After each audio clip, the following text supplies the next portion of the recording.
James, before the books and before the big companies and the big businesses, just tell us how your journey actually started. I did well at school. I enjoyed school. I wasn't too badly behaved, and I got like good grades. I wasn't the best in the class, right?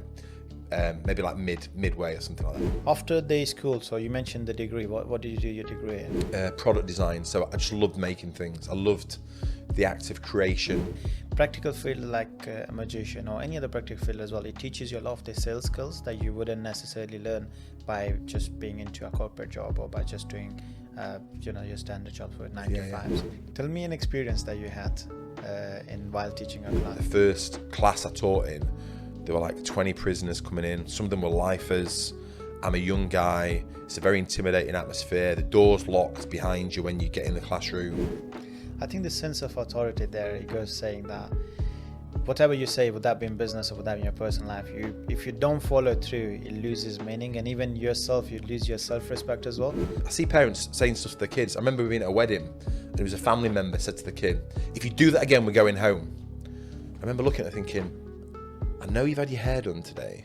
I can't imagine how much that dress has cost. And I know you've had your nails done. There is no way you're going home. So if I know that, the kid knows that. So why not just follow through, say something that you're going to follow through with, like actually say what you're going to do. So most people are just full of shit. So you said that you fall into the SaaS product by accident. So, and you mentioned that you did that fixing for the accountancy firm. Where did you go from there? Fixed it for the accountancy firm, introduced a bit of tech, systems and mindset change. Didn't think anything more of it. I'd solved that problem for 10 other businesses in 10 other industries. So it was just another one that I'd solved. Didn't think anything more of it.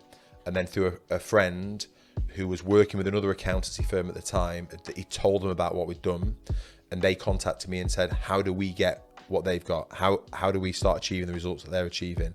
And that was it. Formal education will make you a living. Self-education will make you a fortune. And I think it's really important that young people understand this, that what you learn at school will just be enough to pay the bills if you're lucky. But what you learn after that is what's going to make you a fortune.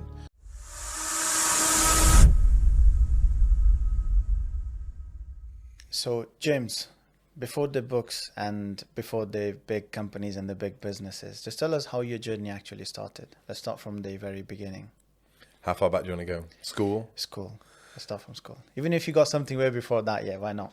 No, I'd love to know it. We'll start at school. So I did well at school. I enjoyed school. I wasn't too badly behaved, and I got like good grades. I remember there was like a life kind of defining moment, I think, at school.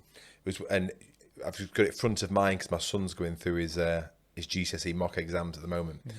So it was when I was going through my GCSE mocks. So in maths, I was in the top set of maths, but I wasn't the best in the class, right? Maybe like midway or something like that. And we're doing our mocks, and the concept of A stars had just appeared, right? Mm-hmm. So people were like saying, "Are you going to go for an A? Should we go for an A star?" And they were kind of discussing what they were going to go for. And then I remember thinking, I'm going to go for an A star. And then I remember having this thought, which was, and I'm going to be top of the class. I'm going to get the best grade in this class. But it was the next thought, and to this day, I don't know where it came from, but it was, fuck it. If I just go for 100%, then it doesn't matter what anyone else gets. It doesn't matter what the grade boundaries are. The best that can be achieved in this exam is 100%. So why not go for that? And no one had that thought of, why don't you just aim to get everything right? And the moment I had that thought, it changed everything for me, because then when I was in class, you sat there and like the teacher's explaining something and you think, I don't know the answer to that. And you're looking around thinking, I daren't ask because I'm going to be too embarrassed to ask, right? I didn't care about being embarrassed anymore because I had to get the answer. So I would just put my hand up and say, I don't understand what you're saying. I need the answer to this. I remember the teacher saying, well, you have to come back at break time. I'm like, yeah, cool. Which one? Which break? I'm not bothered about missing breaks. I'm not bothered about going out. I'm not bothered about anything else. What happened? What got you to that? Like, I don't know what it was. The only thing I've ever thought of was that my dad liked maths, and as a young male, you're trying to impress your father. So I don't know if that was something in my psyche that I wanted to do well, make my dad proud type thing. Mm-hmm. But I remember 2 weeks out, I remember getting to the end of the exam and thinking, I think I've got everything right here. And 2 weeks later, the teacher marked everything and was announcing the grades. And she said, but someone in this class has achieved something no one's ever done before. They've got 100%. And everyone was guessing who it was. I was sat there thinking, I think it's going to be me.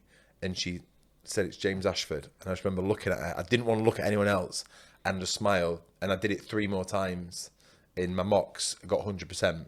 And I think I got 96% in my final exams. And when I went on to do my degree, I got 90% in my degree. But I got really good friends with one of the tutors. And years later, he confessed to me over a drink. He said, you never got 90%. You got 100% in your exam. We just didn't, we'd never marked anyone at 100% before. And we didn't know what the impact would be on us. But my point being is that it changed a lot of things for me, because when people think, what is the standard I should aim for with this? They'll think, well, how do I be better than my competitors? How do I be better than it? But your competitors might be shit. So I don't want to be better than my competitors because I'm holding myself back. I want to be the best I can be. I was been on a phone call on the way here with a business that I'm invested in. And I'm like, yeah, we're not going to take part in this. We're going to take over. Like, we're going to become the very best in the world at this one thing. And so that, I think, set me on a different trajectory. So you wanted to impress your father, and that thought of getting 100% and not just what everybody was trying to say. And kids at that age, to be fair, even within our circle, we were like, yeah, I just need to get something better than him so I can go home and say, yeah, I got something better than him. Mate, as comparison to, this is the 100% that I want to achieve. And my son's just got his mock results back, and he said, I said, you could have done better than that. He said, yeah, but it's higher than average. I said, I don't give a shit what average is. You're not aiming to be average. I said, if you was to be the average, better than the average weight in this country, you would still be overweight. That is not acceptable. Like, you need to aim for the best that you can be. So you need to step this up. And he was like, yeah, fair enough.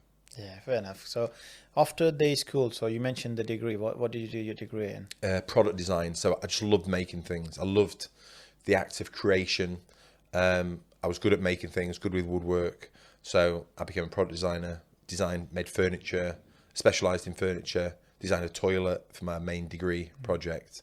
And I'd be at university from the moment the doors opened in the morning. I'd be bribing the cleaners to let me in early, and I would stay until they kicked me out. It's very different than the entrepreneurs that normally had on that seat. Normally, entrepreneurs are not really too much into the academical studies. Yeah. And I think, so the spark that you had, obviously you wanted to impress your father, but was there something else there that kind of pushed you to get the best? What was the reason you were trying to get 100% in your academics? I think I've always been curious and just asked a lot of questions. Like, how does this work? Like, I'd like be dismantling radios at home. Like, I want to understand what's going on behind this. And I just always asked a lot of questions. Like, so that a question I would have asked there would be, can you get 100%? How do you get 100%? What? So I'd be seeking the answers to these questions from a position of curiosity. And so when I think about like what product design is, which is, how does this work? How do you design this? How do you build it? How do you get manufactured? How do you sell it? Like, there's just a lot of questions I've always had, like wanting to understand the world. Another thing I mentioned to you earlier, which was the fact that I used to be a magician. Like, from a young age, I had like a Paul Daniels magic set. And I always wanted to, like, you see someone performing a magic trick on telly. How does that work? How is he doing that, right? And so I'd like read books or ask people, and I'd learn how it was done, and I'd spend hours and hours practicing it in front of a mirror. Or I used to have like a really old school video camera with tapes in it. So I'd put a tape in it and like record myself doing the trick and then play it back on TV and watch it back. And I'd just try and perfect the trick till I got it absolutely nailed. But then it's not that I wanted to learn how to do it for myself. I wanted to pass the magic on to others. I wanted to be able to perform the trick for people and make you believe in magic as well. That was like the thing. And I think when I look back through my entrepreneurship kind of journey, it's always been, how does this work? How do you build a business? How do you become a millionaire? How do you have a business that your staff love to turn up and work in? How do you create a constant flow of your dream customers? How do you build a product that genuinely impacts people's lives? Like, these have always been the questions I've asked and that I've been pursuing. And then I wanted to tell other people how I've done it. So I feel there are some common threads throughout my journey.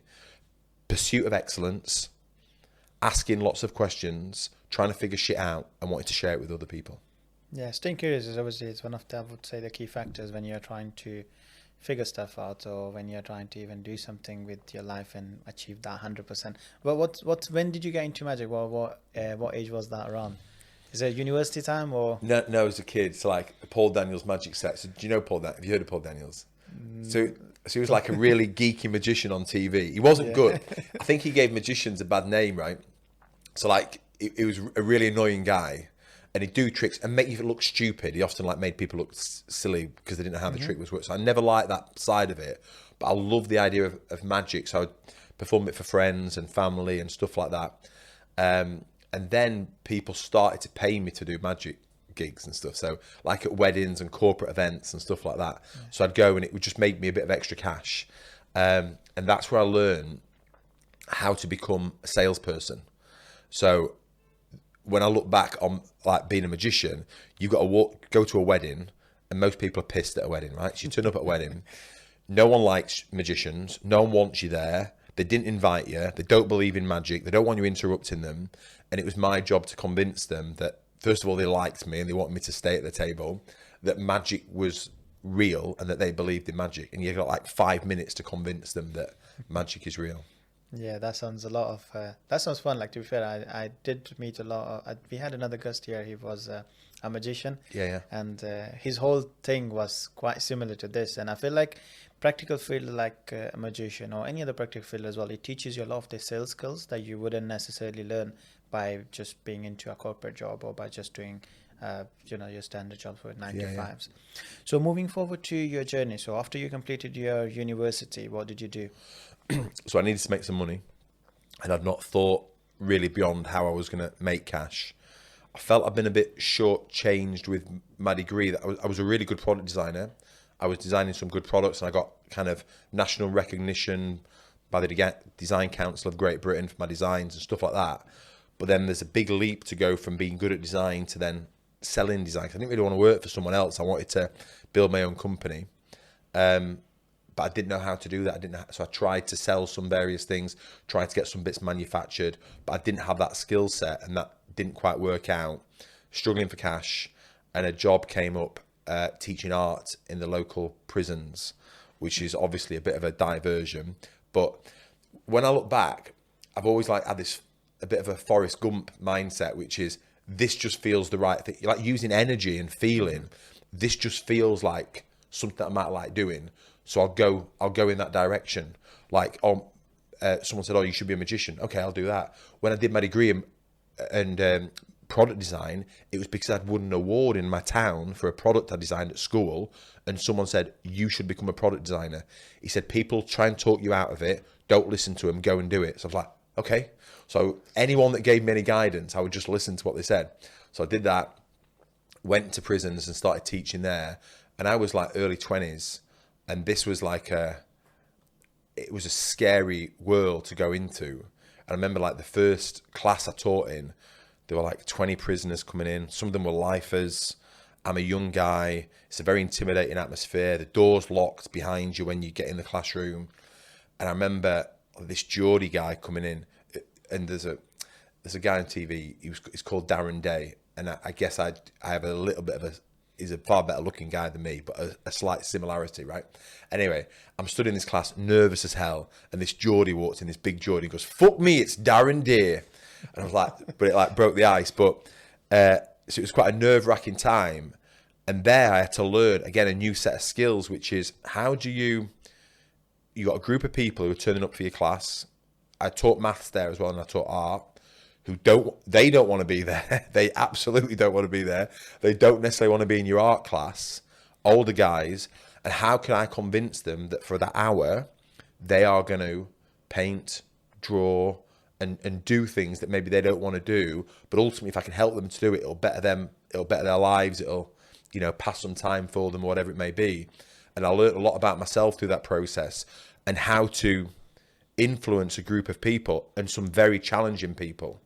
Like, the people the people that were there long term, like the lifers and stuff, they were the calm influence in the class, and they were the people to get on side. But then you've got some young lad who's been robbing cars or whatever, got something about him, wants a bit of trouble, and I've got to bring him on side as well. So it was how to learn to manage people and a group of people and to get them all to complete the task that they needed to do. Tell me an experience that you had in while teaching a class, because I'm sure prison, and you know, I'm just trying to imagine it, and going in and trying to teach prisoners. It's definitely not an easy task, but also it's something that you look at life from a very different perspective. It's not your average world, or it's not your average class essentially, and everybody has a very unique way of looking at life. And there definitely must be some experiences that you probably had there. Yeah, for sure. You know, I've got one I'll tell you about, but just one thing is that like I saw people there, like there was like gang leaders from big cities who had bullet holes in them, and they were the most charming, inspirational people. That if they were in entrepreneurship, I remember thinking, if you had a business, you would be unbelievable. Like they could just influence people. Wow. They were smart. They were switched on. They wanted to learn. They were nice guy people, but they'd been born into a different world, you know, where they were selling the wrong products and there were consequences to doing what they were doing. They were just born into the wrong place, you know. But I just always felt with some of them, if you were just in a different place in a different time, you'd be incredibly successful, you know, because they are successful at what they do. They're just doing the wrong things, right? So that I learned a lot there. But I remember one class early on, and I was setting the class the art lesson, and this one young kid just kept disrupting what I was doing. So I'm trying to set the project for the day, which they're going to enjoy doing if they get on with it. And this kid just kept talking and talking. And I'm a big believer that if you say something to someone, you've got to follow through with your consequences. Same with your kids. So I've got young kids at home, right? And I always remember seeing my mates who were parents say to the kids, like, if you do that again, you go into bed. And then the kid does it again. And then they'd say, right, I said, if you do that again, you go into bed. And I'm like, what are you doing? Why aren't you just sending them to bed? Like, this is dead straightforward. Like, I could never understand why they never follow through, because you're training the kid that what you're saying means nothing, right? So when I was there, I remember this kid just messing about, and I said, if you talk over me again when I'm trying to set this lesson, I'm going to make you stand outside for the rest until I've set the session. And anyway, I started again, and he spoke over me again. I said, right, get out. You have to stand outside. He said, no, I'm sorry, boss, sorry. I said, you need to get outside now, because I'm not continuing until you've done it. He says, please, I'll get into trouble if you do that. You can't send me out. I will keep quiet for the rest of the session. Please don't send me out. And I just remember this moment, and all eyes turned to me, and they wanted to now see, am I going to follow through with what I've said? Because deep down, everyone in that room wants you to, because the moment you do that, they know that your word stands for something. They know you can trust you. Your kid, when you say to them, if you do that again, you go into bed, they want you to send them to bed, because they want to know they can rely on their father's word, that if I say something to you, I'll carry through with it. Like if I say we're going to the park this weekend, they know they can rely on me. Are you with me? So even though it has negative consequences, they still want you to follow through with that. So I remember all eyes turning to me, and I'm like, no, we're not starting until you're out that room. So he went out of the room, set the rest of the session. Then I went out to him, turned him away from the rest of the class so he couldn't see me, explained to him what was going to happen if he ever did it again, write him up and all this type of stuff, took him back into the class. And the biggest guy from that side of the room walked round and stood next to him and said, if you ever fucking disrupt this lesson again, I'll put you through that window. And at that moment, the class was won. I never had an issue with anyone else in that class. I think the sense of authority there, it goes saying that whatever you say, would that be in business or would that be in your personal life, if you don't follow through, it loses meaning, and even yourself, you lose your self-respect as well. So the word needs to stand for whatever you said, essentially. For sure. That's a really good example, actually. Your words are so important. Not only the words I say to you, but the words I say to myself. And you have to follow through with them. You have to follow through the words that you've said to you. Like if you don't believe them, if you've said, I'm getting up at 5 a.m. today, or if I'm going to the gym today or whatever, even if you wake up and you don't want to do it, you've got to do it, because you've got to believe in your words first and foremost. And then you've got to follow through with the words that you say to other people. So, I'm very careful with the words that I say and make sure I'm using the right words. And I would never make a threat to any of my kids if I wasn't prepared to follow through with it. I see parents saying stuff to their kids. I remember being at a wedding, and it was a family member said to the kid, if you do that again, we're going home. remember looking at it thinking, I know you've had your hair done today. I can't imagine how much that dress has cost. And I know you've had your nails done. There is no way you're going home. So if I know that, the kid knows that. So why not just follow through, say something that you're going to follow through with, like actually say what you're going to do. So most people are just full of shit. And I think if you don't have that discipline about yourself, and if you can't manage your kids, what chance have you got managing a team or your clients? Agree. That's really a nice way to put it. And he opens, even though we know it, sometimes hearing it helps massively, and you definitely should follow through your words. Even if you've got commitment with your client, that is where you have to commit to things that you can actually deliver, and then follow through and deliver that stuff. So let's move forward into your journey. So after that job into teaching, where did you go from there? How did your entrepreneurial journey start? So I always knew I wanted a business. I wanted to run a business. I always associated running a business with freedom. We all have this thing that we think, I'm going to set up a business, I'm going to have a shitload of time and a load of money. And you start a business and you have no money and you have no time and you're working ridiculous hours, right? So it doesn't quite work out to start with, but you can pass through that and get out the other side. But I always had this association with businesses with freedom. I think it's because my parents both worked for companies, and they would both work late, or they'd be working Christmas, and I'd be coming home to an empty home, and they weren't necessarily the most cheerful of parents. And we had a nice house and nice things, but we didn't have like luxury holidays or anything like that. My dad had a company car, yet my uncles and my auntie, they had their own businesses. They drove a Range Rover, always having a laugh, going on fancy holidays, playing golf, shooting, like seemed to do more enjoyable things, seemed to have more fun. And so it's the only place I can think that was my connection with entrepreneurship, that I don't want to work for someone else, I want to work for myself. So I had various business ideas, all sorts of things. I set up a company called Magic Dad, which was teaching dads how to be magicians, because every dads need to be seen as magic in the eyes of the kids. I had an app on Apple and for a bit on iTunes, then it dropped off. But you can still find the videos on YouTube. They're quite cool, actually, if you want to learn tricks for your kids. Just like simple stuff, but they're pretty cool. I'll send you a link.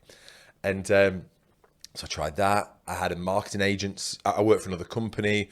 Then that went bust. So I set up a marketing agency and did various things. And then I think I must have started teaching back at the prison again to like earn some extra cash and stuff. But they wanted me to do my teaching qualification. So I started learning my teaching qualification and going through it all and passing all my exams and stuff. And I got to my final exam, my final paper that I had to submit. I just couldn't bring myself to do it. And my wife came down and said, look, I know you want to set up these businesses, you want to become an entrepreneur, but just complete this exam, because then you get your teaching qualification. So if it doesn't work out, you've always got something to fall back on.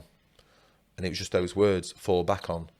And when she left the kitchen, I grabbed everything, took it outside, put it in a bin, set fire to it. And she said, what are you doing? I said, I don't need anything to fall back on. We're going for this. So I started a marketing agency, did okay, did well, but it was very systemized. It ran without me. It was good in many respects, but I got the finances wrong in it. I didn't have visibility over the numbers.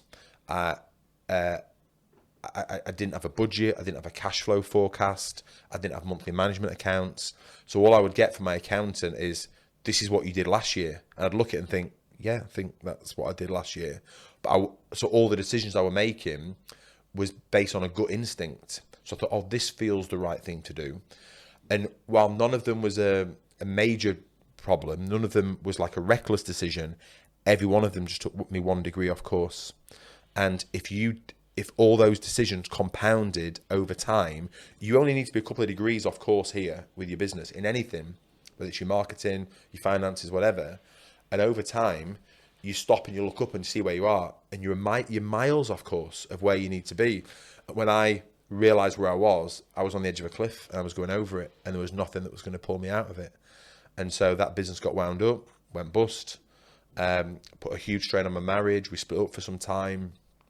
Thankfully, I had some good people around me to help kind of navigate me through that.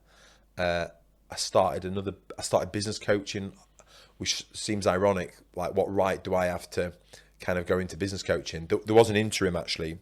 Before I started that business, I thought, I've got a lot right, but what did I get wrong? where was it? So I invested in Tony Robbins' business mastery course, which just changed my life. I started reading book after book, like a book a week at least, and just like flying through them, going on online courses, attending courses, and just thinking, I guess going back to my school days, thinking, I can figure this shit out. Like there's people that are not as clever as me that are far wealthier than me. What do they know that I don't? How do I learn this stuff? And going back to the magic as well, like what's the trick? How do you do it? How do you create these amazing businesses? There must be something that I can figure out, right? And so I just started to study and started to learn. And then I started to work as a business coach. So I started to learn all these different things, whether it was around, let's say, around company culture and core values. And so I'd sell that into businesses and implement culture and core values into some big businesses with thousands of staff. Or I'd learn about marketing processes or systemization and then go and implement that into these businesses. So what happened was they became a playground for testing out all these theories and these ideas. And some of these businesses like turned over tens of millions. Some of them turned over hundreds of millions. I just did well at landing these companies, right? And one of the things that I learned from Tony Robbins, who was like really impactful on my business, was about mindset, and that it's okay if you learn business strategies or a tactic or how to do something, but if your mindset is not aligned with that, you'll never move forward. So I could teach you the very best sales process, sales pattern, sales scripts. We could look at how to reward your sales staff. We could put in sales software. We could put the best of it in. But if fundamentally you're against selling, or you don't believe you're good enough, or whatever bullshit story you're telling yourself about selling, none of it'll work, because you'll infect your team will have that mindset, and you'll be trying all these things and you don't realize it's because you need upgrading. Your mindset needs upgrading, not everything else. So the system's operating at version 3.2, but your mindset's 1.6. I've got to upgrade you first and get everything aligned. So what I became good at was changing people's mindsets, figuring out what your limiting beliefs are, what your conflicting beliefs are, changing that and changing it instantly, Hamza. People think that breakthroughs take time, and they don't. A breakthrough is an instant event. It might have taken you a while to get to the point where you need to make a breakthrough, where you must make a breakthrough. But when you arrive at that point, if you've got the right person, the breakthrough is instant. And then if you marry that up with great strategies, great processes, systems, technology, etc., you can achieve massive success in short times. How does that? So let me tell you. So I had a psychologist. She came on this podcast session, and what she told me, obviously she's not a business person, even though she's getting into business, but obviously she doesn't have the background that you have. So her theory was that you have the subconscious mind that needs to be trained over time for you to go through breakthroughs. But then now you're telling me the breakthroughs can happen instantly. Yeah. Give me a story, or tell me how. Like, let's just say somebody that's been lazy for a couple of months or maybe a year or so, out of a sudden listens to motivational talk, for example, and he thinks he has the breakthrough. He's doing that stuff for like one day and then loses motivation again. Yeah. Okay. So a lot of psychology is based on Freudian psychology or Jungian psychology, and which is really governs a lot of the Western psychology that we have, which says that events have happened to you in your life, specifically from a young age, probably from before the age of 8, that has shaped you and your thinking, and you can't change that. Or if you can, it's going to take a long time for us to change it. So I don't know this person, but I'm not knocking this person at all, by the way. But that has fueled the psychology industry for years, which is that you can't really be fixed. You're fucked. You were fucked from a young age. Like, we can't change you. So, but if I can get you in therapy forevermore, I can kind of help to kind of manage the symptoms of it. But another type of psychology, I can't remember the name of it. Adlerian psychology. So Adlerian psychology goes against that. And what Adlerian psychology says that events have happened in our life, but it's not the event that shaped us. It's how you've interpreted that event. it's the story you've told yourself about that event. So therefore, that can be changed in an instant. Okay, so you could have been bullied at school, for example, and now you're fearful of bullies, and you want to stay at home, and you're introverted, and you never want to leave. But that's the story you've just told yourself, because you could also think, yeah, I was bullied at school, but I'm all right. I got through it, which means I can get through anything. So I can now conquer anything in my life. Like you can just change the story. So it's not the primary. It's not the primary trauma it's not the primary traumatic event. The trauma that you suffer is because of how you've interpreted it and the story that you've told yourself. And what it also says, Adlerian psychology, is that you will act in accordance with the goal that you want to achieve. So if someone's lazy, living in the parents' basement, not moving out, and things aren't working out for them, that's because they want to be lazy and they want to stay at home and they want to live in the parents' basement. That is their fundamental goal. So every job they go to, they'll fail in. Every business attempt will go wrong because their primary goal is to stay at home with their mum. So you have to unpick, what is the actual goal that you want? What are you really, even if it's negative, people will still be fulfilling the goal. Everyone's fulfilling the goal that they want. Okay. So you have to unpick, what is the actual goal that I really want to achieve here? And the moment you realize what that goal is, and that you must change it, it can't be a should. The moment you should change, you're operating to someone else's rules. If you think you should change because you're living up to the standard of your mother or your father or a brother or whatever, I should do this because they're doing that. It's not enough. You live into someone else's values at that point. Only when you're aligned with your values, with your goal, and it becomes a must, can you make a breakthrough immediately. It can be instant. For example, I smoked weed for years, for 13 years. I couldn't break it. I went to psychologists. I went to therapists. I went to hypnotherapists. I went to all these different people. And what I concluded with this event that I went to was that was my goal. I was achieving things. I was fulfilling a sense of certainty, a variety, of significance, and a love and connection. I was achieving all the things I wanted through smoking weed. It was fulfilling my goals. What I came to realize was there was other goals I should achieve, which is the need for growth and the need for contribution.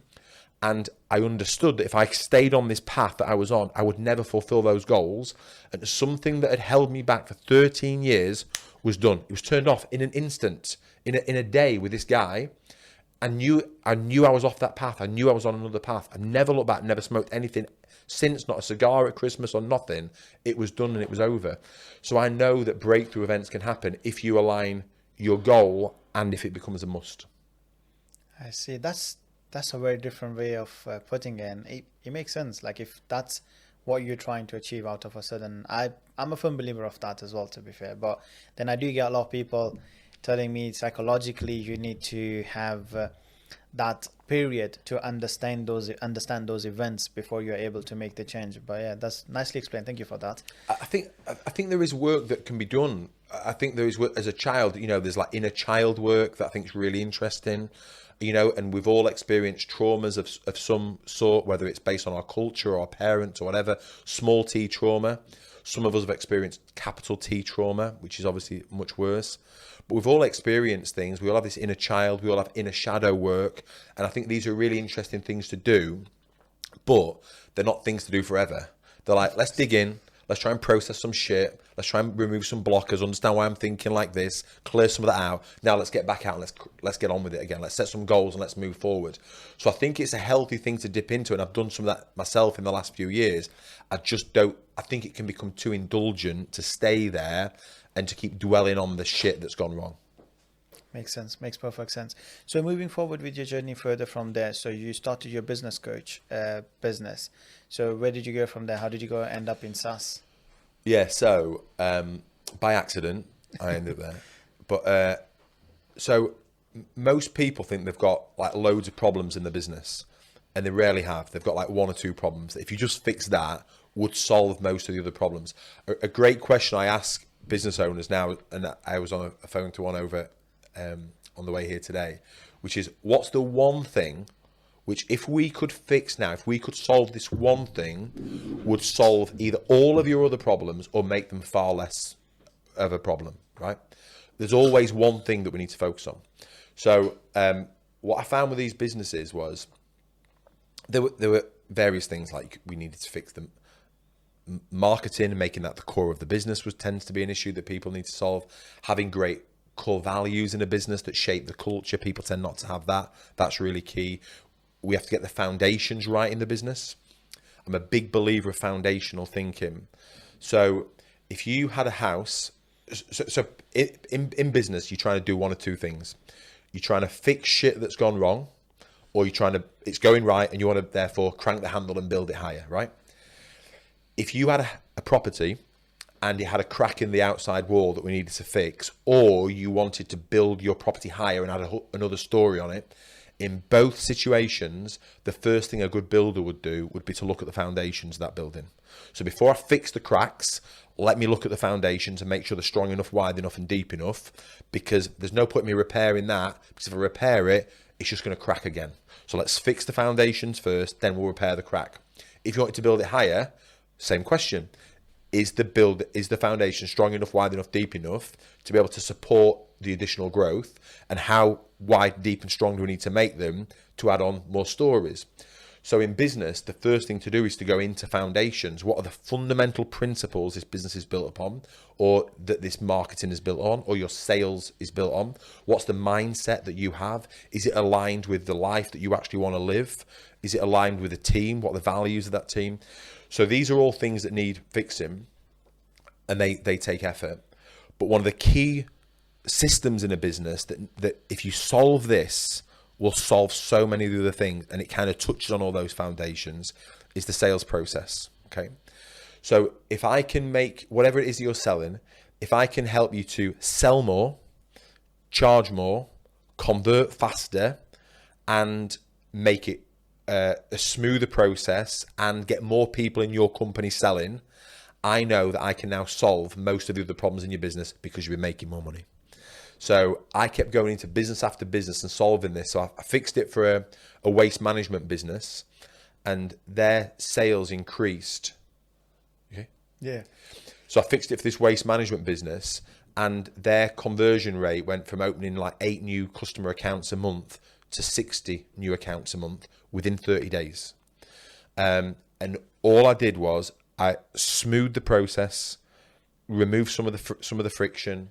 I changed some mindsets of some people, changed the values and the culture a little bit in that area, introduced a little bit of technology, set the bar a bit higher, remove limiting beliefs, and that combination of things had that impact in a short time.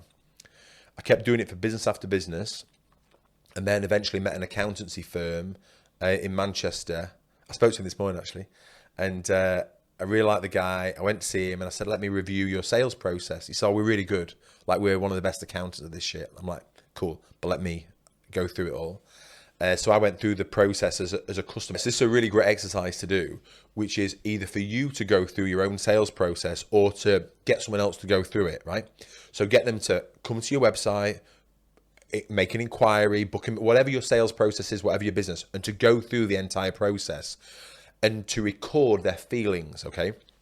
Because the ultimate reason for any system in your business is to create amazing experiences that change how people feel, okay? So what you want them to do is to go through your process, set up a WhatsApp, get their number, set up a WhatsApp channel with them, and every time they have a feeling about you, get them to just send you a voice note, okay? So it might be, hey Hamza, I've not heard from you for a day. I thought your team were on it. I feel like I've just been abandoned and no one gives a shit about me anymore, whatever. Like, just share that feeling, whatever it may be. Or I've had something in the post, it's turned up, it's like, it looks like a piece of shit. This is my first interaction with you. And like, there's a typo on the front page, the staple was all, and like, it just feels unprofessional. Like, just to keep sharing all those feelings, every interaction. I've had this email from you and it's like, you've been warm with me up to now, and now I've got a really cold email, really instructional. I've lost the warmth from your business.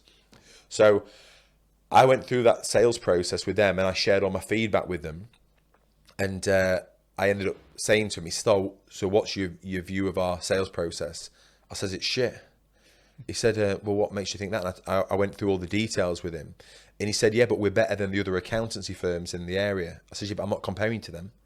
I'm comparing you to anyone I want to compare you to. I booked an Uber to arrive at your office, and I booked it on my phone. It was instantly there. So, and it's taken you 2 days to send me a proposal.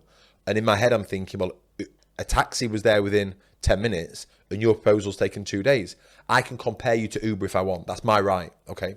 So I'm holding you to a very high standard. You want to sign me up for, I can't remember what it was at the time. I think it was like, let's say it was £500 a month. So $6,000 a year. You want to keep me as a client for 5 years, let's say. So that's 30, is that 30 grand? 5 times 6, is that 30 grand? Yeah, 30 grand. Yeah. Around that figure. Yeah.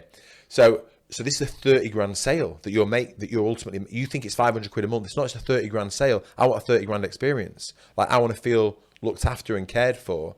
And it's been shit so far. I said, but I'll sort it for you. I'll sort it. So I developed some software that enabled him during the meeting to be able to agree the fees with a client and say, are you happy with the fees? Like, and if you said, I don't want to spend that much. Okay, cool. What do you want to take off? Like, just the menu. Like if you go to a restaurant, you don't fall out with the waiter or the waitress because they're charging you too much. Like, you don't say, oh my God, I don't want to spend 60 quid on a bottle of champagne. Okay, we'll have a bottle of Prosecco. Like, I don't give a shit. Like, it's just, there's no emotion in it, right? So we created a menu of services on an iPad that was really, really cool to present. And the moment you agreed to the fees, it instantly produced a proposal. It instantly produced an engagement letter. You could sign it on the screen if you wanted to. There's no pressure. If you want to take it away and think about it, cool. But you could sign it on the screen. If you decided you want to go away, the process that I taught them was, so let's say you now leave that meeting. What I said to the guys is, he's now going to go and talk to his wife, his friends, business partner, whoever. And they have not been in the meeting. So the moment he leaves, go and take the proposal, open up Loom, produce a Loom video saying, hey, Hamza, great to meet you today. I just want to talk you through what we've agreed and why we agreed it. And within half an hour of you leaving that meeting, they've sent you a video through as well. Like, just wow, it's so easy to do that stuff, right? So I changed that. But the big thing was there were 13 members of staff in that business. Paul was the only person that could do that process. One of the foundational principles that I developed in the system was the most junior member of your team should be able to produce a proposal for your most complicated client. That was one of the fundamental principles. So we did that. So now, rather than Paul being the only person that can sell, I've got an army of 13 people that can do it. So their sales massively increased. They were selling more to existing customers. You know, this is a big thing that people neglect. They don't sell enough to their existing customers. But how do you balance that out? So I'm imagining from a firm perspective. So you got 13 people in your business, and now all 13 of them, even the junior guy, is able to make a proposal. Mm-hmm. Wouldn't that ruin the experience that these guys or the customers might have when dealing with a senior salesperson or with the person that actually has the knowledge? So I don't believe in building a sales teams. I believe in building sales cultures within a business. So my analogy to you is, so you go to a restaurant and you imagine calling a waitress over, a waiter over and saying, hey, yeah, I want some food. And they say, yeah, what do you want? And you say, well, have you got a menu? And they say, no menu. Just tell me, what did you have in the last place you went to? I don't know. Okay, look, you need to speak to the head chef. So now the busiest person in that building, the head chef who has all of the knowledge about all of the food and the cost of the food, I now want to create a meeting with that person, okay? It's just going to slow the whole thing. It wouldn't work. That restaurant couldn't survive. So what I can do is, let's say you've got a senior salesperson who's got some great knowledge.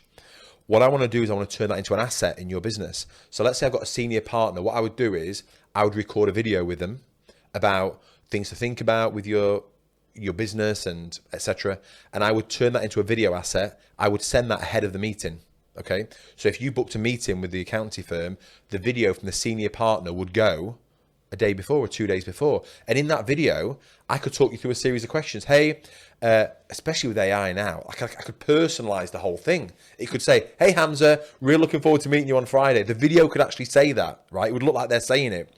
Before you turn up on the day, there's 5 questions I need you to really think about. Number 1, what's in 12 months' time, what change would have had to happen in your business so that you know this is the best decision you've ever made to work with us?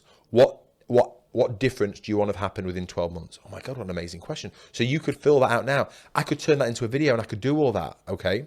Now, you may argue, well, if they're a big client, I want them to meet the senior partner. Perfect, we can do that. but maybe it's only for businesses over £1 million in revenue. But if this is a £100,000 business, they're not going to meet the senior partner. They're going to get the video from the senior partner, and they're going to come through and meet a junior person. So it's, how can I turn these people into assets? How can I turn that knowledge into an asset?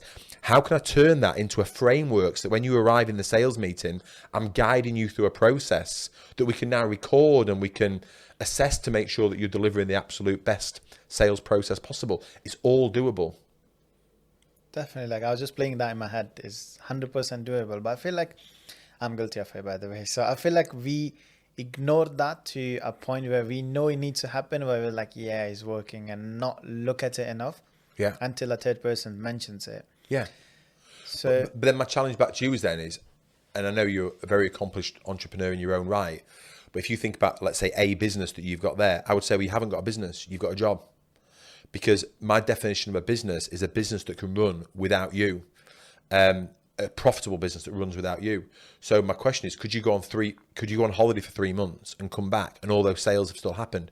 Could you go on holiday for 6 months and come back and it still happens? Could your business still be growing? Because if it can't, it's not a business, you've got a job. Okay. Now it might be a job that you want, you might love doing it, and that's fine, but it's to recognize that it is a job. But to turn it into a business, and it's a bit, there's so much psychology in this, right? Because what we all do is we think, but nobody can do it as good as me. Nobody can possibly do it as good as me. So you can't replace me. And maybe not one person can do it as good as you, but maybe 3 people could. Maybe I could turn you into a video that we send out ahead. And then maybe I've got 2 people in the next meeting, someone doing a discovery call that's great at gathering information, and then someone else that's great at helping you to think through the challenge and what services you want. So I could reconstruct you. I could make a framework with your thinking, the Hamza 5-step process to uncovering whatever it may be. So with a video, with a framework, and with 2 junior salespeople, I could recreate you. Maybe not at 100%, but I could do it at 95%. I could do it at 90%, which would be commercially viable. Definitely. That's definitely a lot to think about there. I want to continue with the journey. I do want to touch this topic a bit more further down the line when I know a bit more about your SaaS product. So you said that you fall into the SaaS product by accident. So, and you mentioned that you did that fixing for the accountancy firm. Where did you go from there? Fixed it for the accountancy firm, introduced a bit of tech, systems and mindset change. Didn't think anything more of it. I'd solved that problem for 10 other businesses in 10 other industries. So it was just another one that I'd solved. Didn't think anything more of it. And then through a friend who was working with another accountancy firm at the time, he told them about what we'd done, and they contacted me and said, how do we get what they've got? How do we start achieving the results that they're achieving? And that was it. And that was the spark I was looking for. And I've been thinking a lot about this lately, about like looking for look. You could say that was a lucky moment, right? But I was looking for the look. It was the opportunity presented itself, but I was looking for the opportunity. Like, I don't know quite how to kind of explain it, but let's say the opportunity is this shape, like in my mind. I've got this shape in my mind, and you're looking, and all of a sudden it lines up with that. That's it there. It lines up. You've got to have it in your head. You've got to be looking for it. And I thought, I think this is the £1 million idea. Because my view was, can I build a business that runs without me? These are the questions I had. Can I build something that makes me more money while I'm asleep than while I'm awake? Can I build something that can run anywhere in the world? Can I build something that I could sell for millions of pounds? So they were some of the questions I had. That was the shape I'd created in my mind, and it just lined up with that one question. And I thought, this is it. So I got on the phone to my developers. I had a developer in the UK, a developer in Australia. I got them both on a call, and we talked through how we could do it. We figured out how I could create a minimal viable product for $4,000, keep it really cheap. All of my marketing experience that I'd learned up until that moment, I thought, I'm just going all in. I'm just going to take over. I love the Conor McGregor phrase, which is, I don't want to take part, I'm going to take over, right? So I'm like, I'm going to take over the accounting industry. I'm going to become, there was other companies in the space doing proposal software, and there was one that had $26 million of investment at that time, 7 years head start. And I just thought, I'm just going to smash you out of the way. So you need something to push against. You need a fight, right? So I kicked the product off. I wrote a book called Selling to Serve. And what the book was about was how to build a sales process in an accountancy firm that allowed you to charge more, get everyone on your team selling, etc. So all I did was write down what we'd done for this accountancy firm. And it took me 2 weeks to write the book. Okay. The book was so thin when I wrote the first copy of it. Amazon wouldn't let me put any words on the spine. It was too thin, right? But I didn't give a shit. I just wanted a book, right? I knew how to make it a bestseller. I knew how to push it. So we didn't have a product, but I had a book. The book drove people back to a landing page. I learned this from my friend Daniel Priestley. Like, don't build a product, build a landing page. So I'm promoting the book. And the other thing I realized was that all my training with videos, like from Magic Dad and doing hundreds of videos I've done, right? Like, all this training that I had was just perfectly placed and was a gift and ready for me to use. And what I realized was no one will be able to produce video content as fast as me. So the big companies, Xero, QuickBooks, Sage, they can't produce videos because they've got too many processes to go through, too much sign off, too much bureaucracy. And the small companies won't have the richness of experiences that I've got and the knowledge to be able to share as consistently as I can. So I just started to produce a video a day on LinkedIn. This is like 8 years ago, when people weren't doing that. So I was producing a video a day, every single day, LinkedIn, other channels as well, but primarily LinkedIn. Started to promote the book, turned the book into a bestseller, drove people back to a landing page. 3 months later, the product was launched. I got 100 customers straight away. We're charging £100 a month. So within 2 or 3 months, I had 10k a month of MRR coming in. That covered my costs, covered the developers' costs, and allowed me to employ a full-time support person. I was doing everything at that point, by the way. I had a developer, but I was doing the marketing. I was doing the support calls, the sales calls. I was doing absolutely everything. And I still think I had my consultancy job at the time, like just to make sure I had a couple of grand coming in a month to be able to feed my kids, right? And got that going. And the moment I got to 10 grand a month, I brought in Jack to take over client support, dropped my consultancy work, and went all in. Went all in. So when you say went all in, guide me through the journey from there, where you built this multi-million-pound company. One of the things the accountant said, Paul, he said to me, we got to spend a lot of time together, and I helped build a lot of systems and processes and move fast, built things to a very high standard. He says, I don't understand how you're not a millionaire yet. I said, no, it's doing my head in. He says, you're either full of shit and I've not spotted it yet, or you've just not stuck to one thing long enough. And I said, I hope it's that I've not stuck to one thing long enough, right? And I think I always had this idea in my head, like you see people be successful. I always had this association that success was exciting. So if someone was successful, then their journey must be exciting. What I've never understood was that success is boring. Success in anything is boring. If you want to be in great shape, right, you've got to go to the gym every day and you've got to do the same exercises over and over again. You've got to eat the same food every day. There's no variety in your food. If you want to be like a bodybuilder and be in great shape, you can't have variety in your food. You've got to eat the same meal every single day, the same amount of calories every single day. It's boring, okay? But if you want to be amazing at a sports person, you've got to do the same exercises over and over again to achieve that thing in sports. It's boring. Entrepreneurship, if you want to be successful, it's boring. The actual act of entrepreneurship, doing the same thing every single day, whatever it is, building your marketing, you're doing the same thing over and over again until you get there. I'd just never done it before. What Paul helped, so I'd be trying different things, and the moment it stopped being exciting, I'd move to my next project. Go, it stops being exciting, therefore it's wrong, move to my next project. What Paul did is he helped me to stick to this one thing.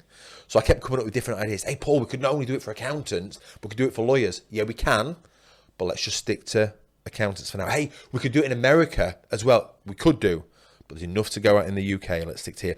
We could also offer them this service and that's it. Yeah, we could do the websites for them. We can, but we're just going to stick to proposal software. So he just kept pulling me back until I finally gave in and just thought, I'm just sticking to this one thing and I'm not going to stop until I achieve the goal.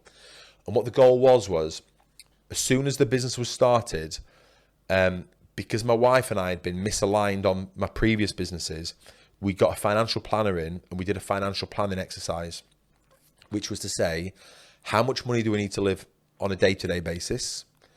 What are some of the goals that we want to achieve? Which is, I want to take my kids to and from school every day. I wanted my wife to be able to leave her job if she wanted to. And I wanted us to be able to move to a bigger house in this nicer village. So they were my 3 primary goals. This is how much money we need to live on a monthly basis in order to do that. So how much money does this business need to make in order for us to be able to live that lifestyle? That was the first goal. And the next thing was, if we was to sell this business, how much money would we need to sell it for us to be able to live a good life without ever having to work again, to be able to put deposits down for our kids' houses, educate them in this way, blah, blah, blah, whatever it was we wanted to do, have this number of holidays a year, and it was £5 million. So if I could build this business and sell it for 5 million, we could achieve what we wanted in life. So now, because we had that goal, so this is the thing, right? People set themselves business goals, but my first question is but is that giving you the life that you want? Oh, I don't know the life that I want. Okay, well, the purpose of your business is to give you the life that you want. So let's come back. So what is that life that you want? Another one of my goals was, so kids have 12 weeks holiday a year off school? To be able to have 12 weeks holiday a year in my business, so I could spend all the holidays with my kids if I wanted to, right? So I set these goals in my life first, and then built the business around that to make sure that it was giving me the outcomes that I wanted in my life. And one of them was that financial target. But the moment I had that, and I knew that's what we're working towards, life just became so much easier, because it meant that we could set a budget and a forecast for the year and start setting goals. I remember one year, Paul said, how many customers do you want? I can't remember what the target was at the time. Let's say it was 1,000 customers, right? I want to hit 1,000 customers by the end of the year. He said, why? So it's 1,000, innit? I want to get to 1,000. So my ego's kicked in now. It's 1,000. He says, yeah, but it doesn't mean anything. 1,000 doesn't mean anything. What is it that you want to achieve in your life that you've not done yet? And I can't remember the goals for that year. I think one of them was to be able to take the kids to Lapland and do various other things. Okay, well, how much money do we need to do that? How much money do you want to bring in personally that would make your monthly life better, right? Okay, so we figured it out, and it says, right, well, you need 636 customers to be able to achieve that life. So why are you aiming for 1,000 customers when 636 is enough? Let's aim for that. So he kept bringing me back to it, and we ended up going to Lapland that year. But doesn't that I'll stop you, I'll let you continue your journey, but when you set these goals, let's just say you were aiming for 1,000, but he's giving you the exact figure of what you need to get the goals that you're trying to achieve, doesn't that slow down the growth, or doesn't that put a limit of what you're trying to achieve? I guess so, but everything good comes at a cost. And so we could have got 1,000 that year, but it would have meant that I couldn't have taken my kids to and from school every day, maybe 2 days a week. So that would have had to been sacrificed. Or it meant that I'd have had to have spent time in America trying to grow that market there, or that I wouldn't have been able to go to the gym as much and my fitness would have suffered or whatever. So it's fine if you want that, if you want that and you want to achieve that bigger goal, but you have to understand what you're saying no to in order to say yes to that. And for my mind, the balance of everything, being present, a present father, taking my kids to and from school every day, being there for them, attending every sports day, every parents' evening, every school play, going to events, mainly in the UK, but not staying overnight, getting back to my family every single day, trying to keep in goodish shape. I did let that go a little bit towards the end, but trying to stay in reasonable shape. Like, these are all, you're trying to keep everything in check, and you could be hugely successful in one area. So you could, hit 1,000 customers and make far more money, but your kids don't know you, your wife thinks you're a twat, and you've got no friends, and you're fat. So you've failed in all other areas, right? We want to be successful across all these other areas. That's not to say that, they don't slip sometimes, and you have to sometimes prioritize others over, for various reasons. But you've got to be thinking about the big picture, and we want everything to be moving forward. Makes perfect sense. And you mentioned, your family life a couple of times now. And one thing that I believe entrepreneurs struggle a lot with is, how do you put a balance, or how do you put a limit to, this is what I'm trying to do on my family life, and this is what I'm trying to do in business? Because I feel like even myself, I'm guilty of business, not business, but I'm guilty of making the decision where sometimes I do spend a lot of time into business as comparison to the family, but then I try to balance the family life, that I'm spending a bit too much time into the family life and not enough into the business. And you always have that back and forth thinking of, what do I do? Yeah. Like, am I doing it wrong? Is that the right thing? Because I understand, as you said, if you say yes to something, it would definitely mean that there would be no's to multiple other things, and Yeah, yeah. that could be vice versa. It could be same for your business as well. Yeah, for sure. What was the trick for you? How did you? So Did I you think, say? first of all, is to know that you're not going to get it right, and that you're a flawed, imperfect human being on planet Earth, just doing your best. So I think that's the first thing. Someone said to me about kids, and I always thought this was really, really good advice. The problem with having kids is that they're a professional child and you're an amateur parent. And all you're ever trying to do is just trying to bridge that gap and be less of an amateur, right? So it's hard. And this is where I see like a lot of gurus talking about like business and what you should do and grind and all this shit. And they've not got kids. So I think, shut the fuck up. You've got no right to tell me how to grind and whatever, because they're startups as well. So Exactly. you've got a startup child and startup businesses. I had 2 startup children and a startup business. So I've got 3 startups, right? And none of them can fail. They've all got to succeed. So it's to know that you're never going to get it right. One of the issues that you have that I came to understand after I'd sold the business was that for years I told myself I'm doing this for my family. I'm grinding, I'm doing all this work, I'm pushing myself out there, etc. so I can create a better life for my family. And I was, but there is another reason why you do it, which is that you just love doing it. You love doing that shit, but you can't tell your partner, your wife, whoever that, because if she says, why are you working so late? Why have you got to be away? Oh, I just love it. I love doing it. It lights me up. I buzz off it. Like, you can't say that. So you give this bullshit story that it's just for your family. And it is part for your family, but it is part for you, right? I came to know this after I'd sold the business. And also, your kids want to see you driving towards something. They want to see you passionate. They want to see you working towards something. I've been in the fortunate position where I've sold my business, don't need to work again. I've got young teenage, the early teens kids. And I said to them, what do you now want from your dad? Okay, I can be whatever you want. I can be there for you all the time, take you to every sports club. I can not work. I can just be a fully devoted father. What do you want from me? How can I be the best dad for you? And they both said, we want you to get on with something else. Get on with the next. I want to see you getting on with the next thing. Yeah, I want you to be here for us and be around, but I don't want you just to be around for us. We buzz off you doing stuff. So the best role model that you can show to your children is to be someone that is, working hard, moving towards something, fulfilling their passion, moving towards your dreams, achieving success, achieving wealth. That's what they want. It's the best gift that you can give to them. So it is a real, I don't think you're ever balanced. I don't think it's a balancing act you ever win. I think you're trying to counterbalance it all the time. There'll be periods where you're fully in with your children and fully in with work. And I think the key thing is, whatever you're into, be all in on that. Like, if you're with your kids, even if it's a short time or whatever it may be, you've got a minute with them here, there's no phone. I'm all in on this. We're going to bake cookies, whatever. You've got me fully. I'm fully in this experience. I fully see you, and I'm here with you right now. How do you switch off though? Like, let's just say, I struggle with that personally, is when I'm spending some time with my kid, for example, and after a bit, a message will pop up or something will come up, and the brain starts working again and starts playing those scenarios. Okay, if this happened, then that's going to happen, and then that other thing, and blah, blah, blah, blah, blah. I get it. And How do you switch off sometimes? Like, I don't think you do. I don't think you do. And I think as an entrepreneur, you have to accept that something that you're going to have all the time is constant paranoia. Like, you're always thinking, where does this go wrong? Where does this fuck up? And you're trying to mitigate against that. And, in your head, this thing's happened. You just lost a client or whatever. But in your head, you're now thinking, but what if we lose the next client and this client? And what will that mean? And da-da-da-da. And you get to a point where, like, oh my God, I can't feed my kids. Like, that's where it gets to. So your head's just off. So I don't think I'm the best person to give advice on this, because my head would be on things. I don't know if my kids always knew that. I think I was able to put a good show on and then to make them think I was largely present. I think there's certain activities that you can do where you have to be present. Let's say you're swimming, right? Yeah. You have to be present when you're swimming. Or if we used to go to Centre Parks quite often, and I'd make a point of leaving my phone at home. I wouldn't take my phone with me.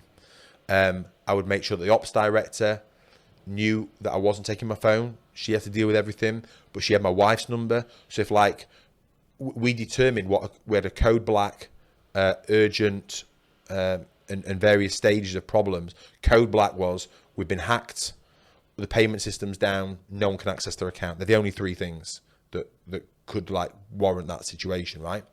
Or so if it wasn't one of those things, you can't contact me. The only scenario you can contact me via my wife is in a code black scenario, and I'll get on the phone and I'll come and deal with this shit. Never happened. So we like to think that we're important and that we're needed and that we have to be available all the time. You don't. And so the times I switched off is when I went away, and it would always take me a day or so to even get back there and to stop like having this itchy feeling of like trying to look at my phone, but just trying to create scenarios where, you know, through fitness, through like if you're doing like a sporting activity with your kids or whatever, or you know, go-karting, something where you just can't have your phone, trying to create those experiences. Yeah, I think that makes sense. And the reason I asked you, because obviously you're actually going through it as comparison to many gurus out there and people giving advice that have literally no clue about what they're saying. They're just saying it for the sake of saying, or they read it somewhere, or they heard someone saying it. And so you're going to get it wrong. And you're going to be too immersed in your work for chunks of time, and your wife's going to be mad with you, and you're going to fall out, and you're going to argue, you're going to have to fix shit, and then you'll be back into it again, and then you're back out of it again. And I think it's just to know that you're a flawed, imperfect human like everyone, and you're just doing your best. We're just trying to figure shit out. Enough. And, you know, you mentioned another bit there that we have this tendency of making it as an excuse that we are doing it for the family, or I'm doing it for the family. But you're right. Like, as an entrepreneur, is more of I genuinely love doing it. Yeah. We don't say that enough. Like sometimes you're like, yeah, you just still give your excuse to yourself as well. Oh yeah, but I'm doing it for the family.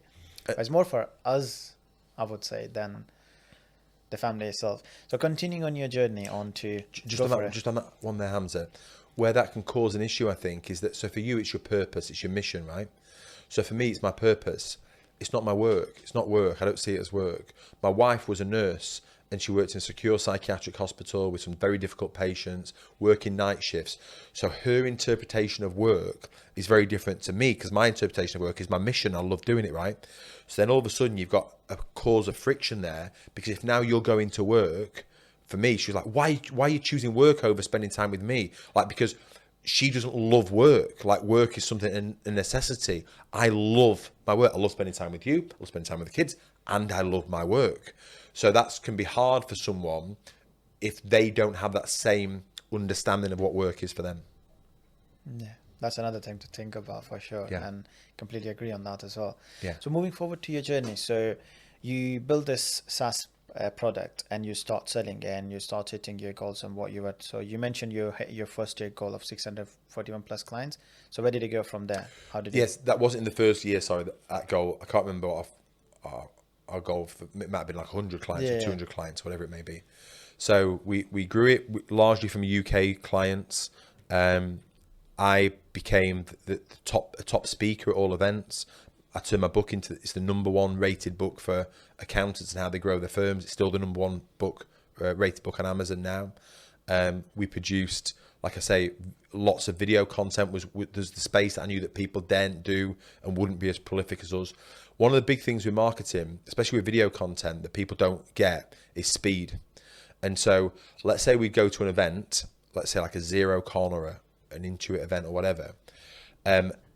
Everyone would film the event, or the organizers would film the event, but they wouldn't get their video out until 2 weeks afterwards or a week later. The relevancy of that event, I spotted, was at its peak when people are leaving the event. So let's say the event finishes at 5 p.m. From 5 till 7, when they're on the way home, that's when they're buzzing about it, they're absolutely fired up. Then they get home, then they've got to deal with the shit at home. Then the following day, Saturday, and then the weekend. Then Monday, they've got a load of emails they've got to respond to, right? So the relevancy of the event doesn't drop off like that. It drops off like that, okay? So we would do a wrap-up video summarising the event, highlighting the key speakers, some of the best stands. I'd give my summary of it. And if the event finished at 5 p.m, my video would be live by 6 p.m. to catch everyone on the train on the way home. And my video would outperform everyone else's video. The other thing that we did really well was we built a community, an online Facebook community with all of our clients in there. And there's a great marketing book called They Ask You Answer. Have you read it? No, mate, put it on the mate, list. No, don't put it on your list. Get it bought and get it read. I've got a friend of mine. I was telling him about this book, right? He's a really good guy. Got a great business. And I was telling him for ages to read They Ask You Answer. by Marcus Sheridan. And I think it took him a year till he read it. And when he read it, he rang me up so angry. He said, why the fuck didn't you make me read that book sooner? I'm like, what do you want me to do? Come and read it to you for at bedtime? Like, I told you to read it. It's such a significant book. And what it says is that we produce a lot of marketing content, but it's the stuff that we think we should be producing, not the stuff that our customers necessarily want.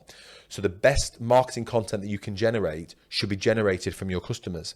So we had a community where our members could ask any question they want. So a really good example of this was someone said, a client's just asked me for a discount. What do I say? I said, give me a minute.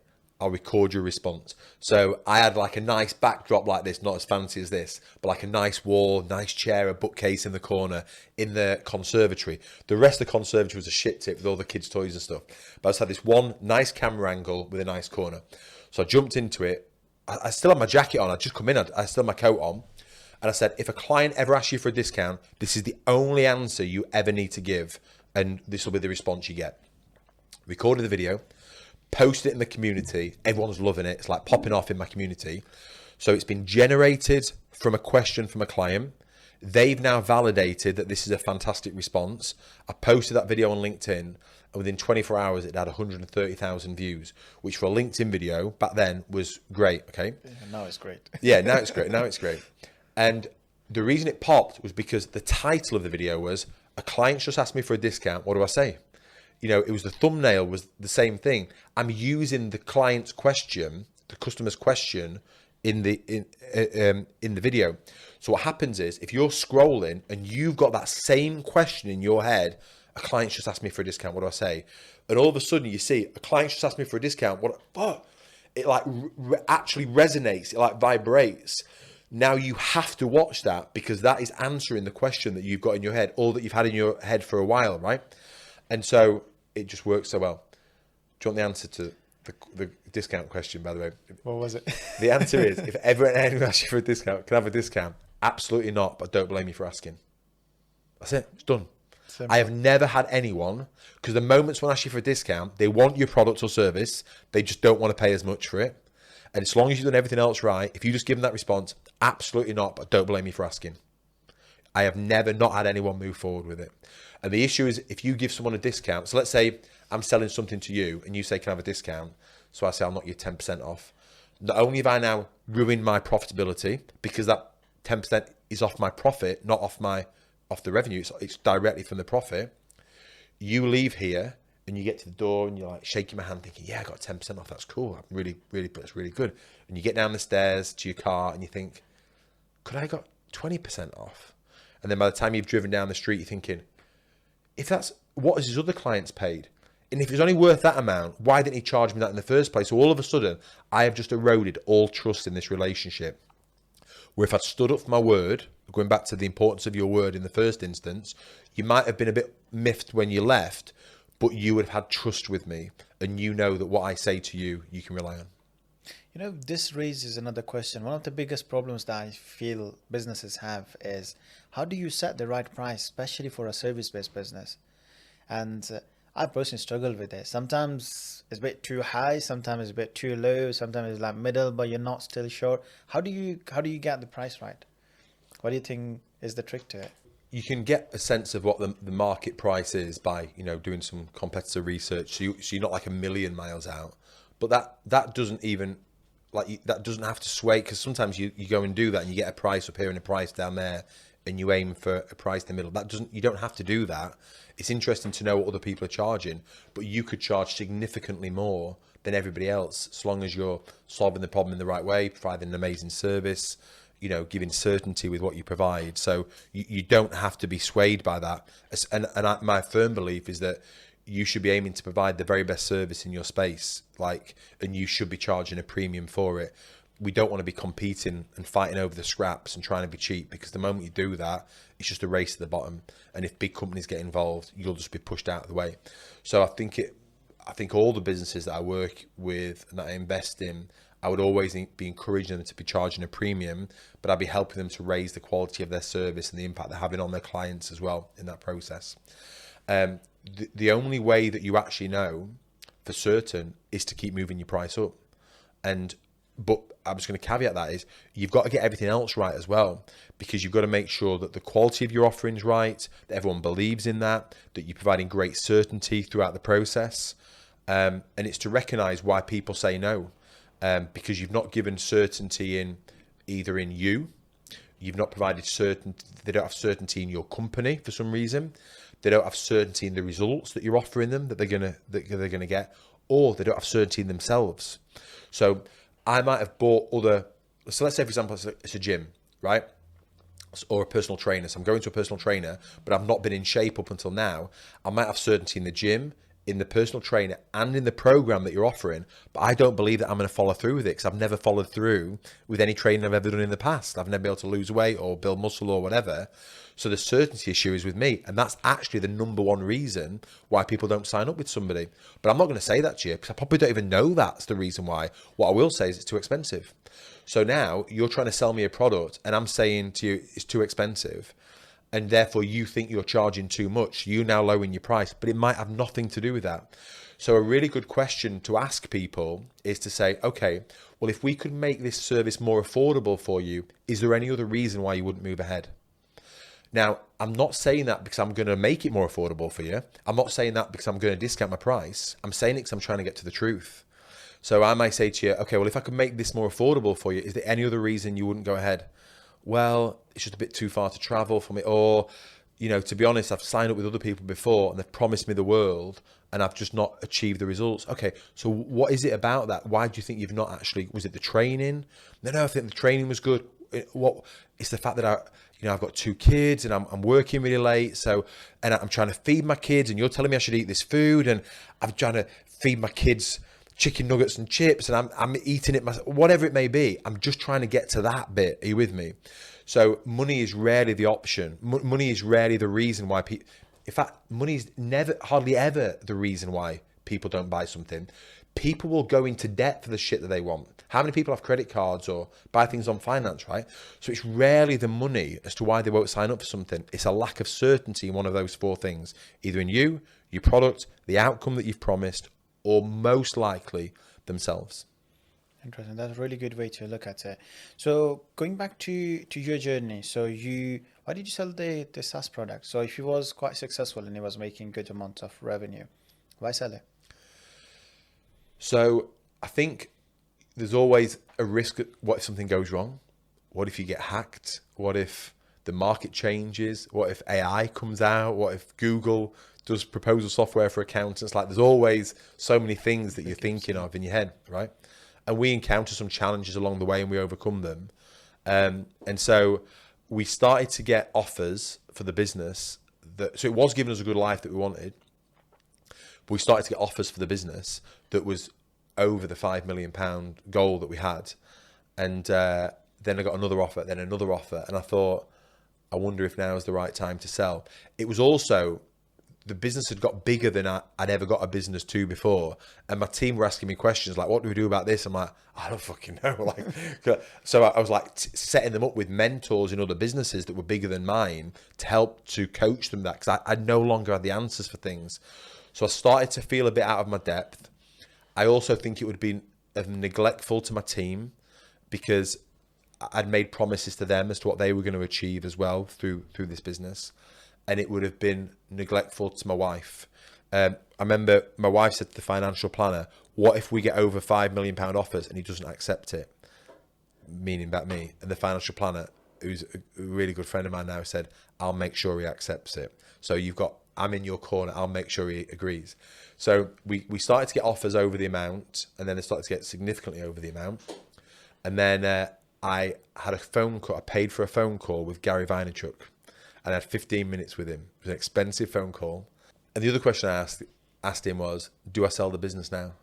And he says, I know what you think I'm going to say, which is grind, hustle, get it to this amount, get it to 100 million, do this. He said, I'm not going to say that. He said, sell the business.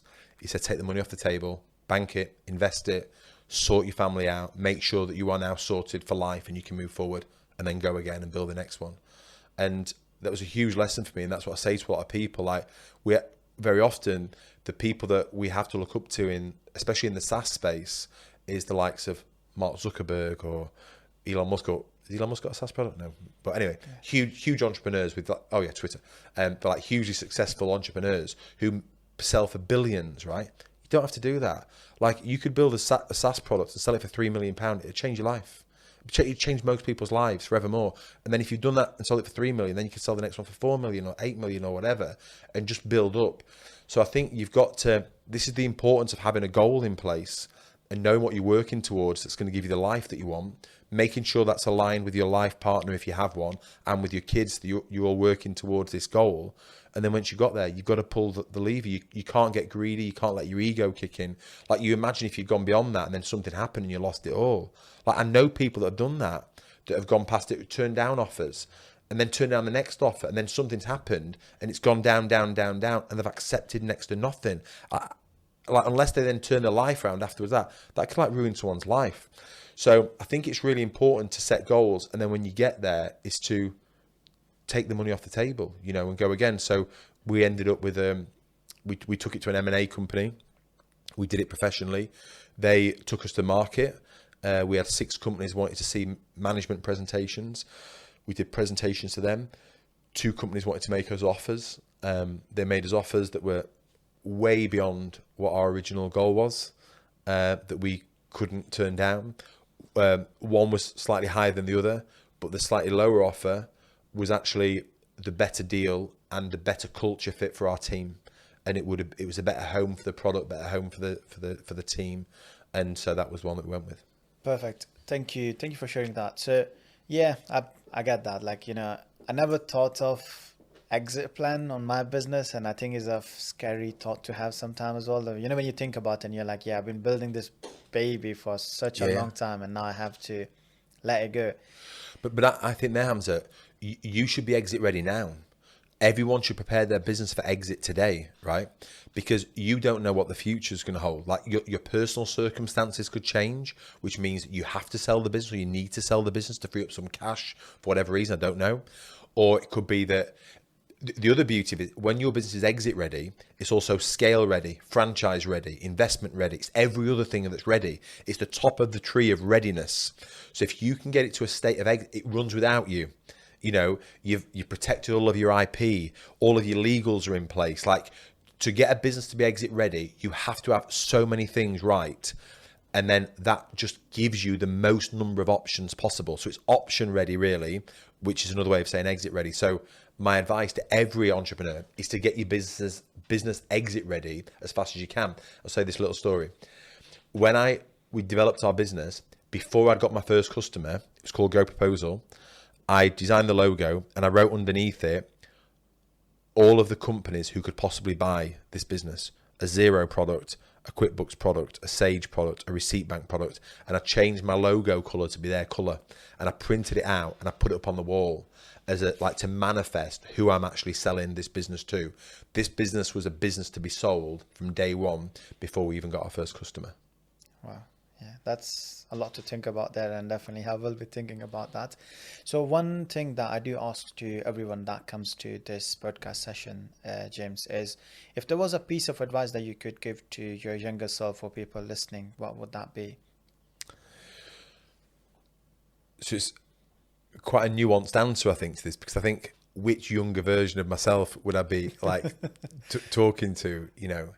You're right on that. I think the big one, and I learned this from a quote by Jim Rohn, which is that formal education will make you a living, self-education will make you a fortune. And I think it's really important that young people understand this, that what you learn at school will just be enough to pay the bills if you're lucky. But what you learn after that is what's going to make you a fortune. And it's very difficult for people, this, because people have a very different experience of school. And I know people, especially boys, like I don't think the schooling environment is designed for boys because they want to be, my daughter, you know, she's a little nerd. She loves to learn all the time. She gets straight A's and all this stuff, right? My son wants to be off doing stuff, kicking a football, shooting guns, whatever it may be. Different person. And I think that's largely the same for boys and girls. So what I know some boys who now men who left the school system thinking they were thick because they failed their exams. They think they were stupid. My brother is my half brother. He didn't even go to get his GCSE results. He didn't even bother going back because he knew he'd failed everything. Yet now, multimillionaire, hugely successful business, drives an Aston Martin, absolutely smashing it, right? But if he'd believed what school taught him, it's that he was thick, right? Just because he didn't achieve what they said is someone who's intelligent or can achieve a lot in the world. And it's what he's learned since then has been making all the difference. So, you know, you can learn so much now. It's all available for you. You can get audiobooks. You can do a book a week. Like how many hours do you spend in the car driving to places? How many hours do you spend in the gym a week? If you're listening to music in the gym, what are you fucking wasting your time for? Even now, me, with what I've achieved, I won't go on a car journey or into a gym without intentionally thinking, what podcast am I going to be listening to? What book am I going to be learning from? Like, there's so much. You don't have to make the mistakes of other people. You can learn from other people. I did a post last week about like the top 7 books on finance. Like, everyone works for money. Okay, you spend 50%, more than 50% of your waking life making money. So my question to people is, yeah, but how many books have you read on money? And no one, I think it's like 10% or 20% of adults have read one book on money, and only 1 to 3% have read 5 books or more. Yet they spend most of their life earning money. What the fuck are you doing? Go and understand how money works and how to make your money work for you. So now people have put an extra books on there, but there's like 10 books that if you read them 10 books on money or listened to those books on money, you would be ahead of 99.9% of people that you know, and you'd be massively more wealthy as a result of learning it. So my advice to my younger self would be, formal education will make you a living, but if you want to make a fortune, you've got to self-educate. That's amazing. And yeah, I think a lot of people should take that advice, and we should learn a lot more and read a lot more or listen to a lot more of the books, because there's a lot of knowledge out there that's there for us to essentially consume in the shape of podcasts, books and audiobooks and so on. Consume and action. Knowledge isn't power. So it's not, we have to not just take it and consume it, but then think, what am I going to do differently as a result of what I've learned from here? What one thing am I going to implement? What change am I going to make in my life as of today based on what I've learned from this podcast episode, from this book that I've read? Because otherwise nothing changes and you can get addicted to learning. We've got to be actioning and implementing as well. Perfect. Thank you so much for that, and thank you again for coming on this show. Honestly, it was amazing, and it was a pleasure, and I personally learned a lot, and I'm sure everybody listening and watching this would have definitely learned a lot. Thank you all for watching this, and thanks again, James. It was a pleasure. Thank you. And I'm just going to add an additional thank you just for you, in that I know people that do podcasts and that they go on there because they're trying to create social media following, they're trying to grow their own profile, or they do it for egotistical reasons. And from the conversations that we've had, I know that you're doing this because you genuinely want to learn yourself and you want to pass the learnings on to other entrepreneurs. So I think there's very few people who are doing this with the heart that you've got and with the intention that you've got. So I just want to thank you for what you're doing as well. Thank you. It was a pleasure. I learned a lot, honestly, and I genuinely think this is going to be the best episode for people to take a lot from home, as long as they take the actions on this knowledge. Yeah. Thanks again, James. Thanks, man. Pleasure.